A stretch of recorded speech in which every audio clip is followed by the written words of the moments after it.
সবার জন্য প্রাথমিক শিক্ষা মিলেনিয়াম ডেভেলপমেন্ট গোল এমডিজির অন্যতম এই লক্ষ্য অর্জনের প্রায় দ্বারপ্রান্তে বাংলাদেশ, এমনটাই বলছে সরকারি হিসাব। কিন্তু বাস্তবে শিক্ষা সুবিধা কি পৌঁছেছে সবার দোরগোড়ায়? বিশেষ করে দুর্গম এলাকায় দরিদ্র জনগোষ্ঠীর অনেকেই এখনও বঞ্চিত শিক্ষার আলো থেকে। বিশেষজ্ঞদের মতে প্রাথমিক শিক্ষায় উল্লেখযোগ্য অগ্রগতি হলেও এখনও বড় চ্যালেঞ্জে পিছিয়ে পড়া এলাকাগুলো।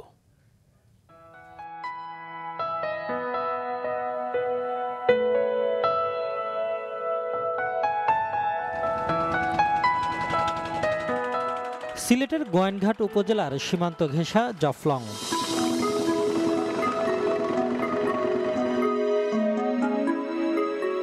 নৈসর্গিক দৃশ্য যতটা নয়নাভিরাম, ঠিক তার উল্টো এখানকার যোগাযোগ ব্যবস্থা আর দারিদ্র্যের কষাঘাতে নিষ্পেষিত মানুষের জীবন। নুনান্তে পান্তা ফুনানো জনগোষ্ঠীর কাছে লেখাপড়া ঠেকেছে বিলাসিতায়। না, স্কুলে যায় না। কেন? পাথর কাজ করে রে। পড়াশোনা শিখলে ভালো হতো না? না, পড়াশোনা শিখার শেষ। এখানকার প্রায় ৭০% মানুষের রুটি রুজি পাথর কোয়ারিতে। এই আয় রোজগারই চলে বেশিরভাগ মানুষের জীবন সংসার। পেটের জ্বালা মেটাতে গিয়ে নিভে গেছে জ্ঞানার্জনের ক্ষুধা। পাথর মাও হলো এসে কাজে লাগে। ৪র্থ শ্রেণী। আজকে গেছো স্কুলে? জি না। আবার অন্যরা যখন পড়াশোনায় মনোযোগী, তখন স্কুলের সামনেই আইসক্রিম বিক্রি করে রোজগারে ব্যস্ত এই শিশু। আমার স্কুলে যেতে ইচ্ছা করে, কিন্তু কেন যেতে পারো না?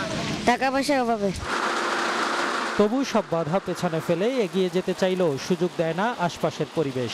ক্ষমতার জোরে স্কুল সীমানায় অবাধে চলছে স্থানীয় প্রভাবশালীদের ব্যবসায়িক কর্মযজ্ঞ। শিক্ষাবান্ধব পরিবেশের সুস্পষ্ট লঙ্ঘন, শব্দ দূষণ করলেও দেখার যে কেউ নেই। বিদ্যালয়ের পাশে একবারে জানালার সাথেই এখানে আছে আবার পাথর তাদের স্টক করা। আমরা ক্লাস শুরু হইলে এই ট্রাকে মাল লোড আনলোড করতে যে একটা শব্দ। এখানে 6 জন সহকারী উপজেলা শিক্ষা অফিসারের পদ থাকা সত্ত্বেও 2 জন কর্মরত আছেন। এই 2 জনের পক্ষে এই বিশাল 133টা স্কুল মানে কন্ট্রোল করা সো মাচ টাফ। আর নানা অসুবিধা মাথায় নিয়ে চলছে প্রাক প্রাথমিক শিক্ষা কার্যক্রম।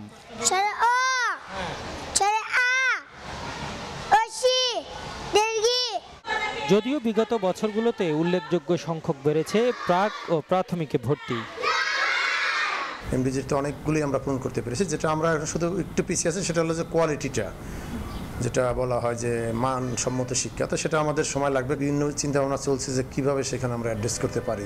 ভর্তির হারে আমরা এগিয়েছি, ঝরে পড়ার হারটা কিন্তু এখনো অনেক বেশি। কিছু উল্লেখযোগ্য অঞ্চল বা সামাজিক গোষ্ঠী, তাদের ঘাটতিগুলো এখনো রয়ে গেছে। সার্বজনীন প্রাথমিক শিক্ষা নয়, তার আগে একটা মানসম্মত শব্দটা জুড়ে দিতে হবে।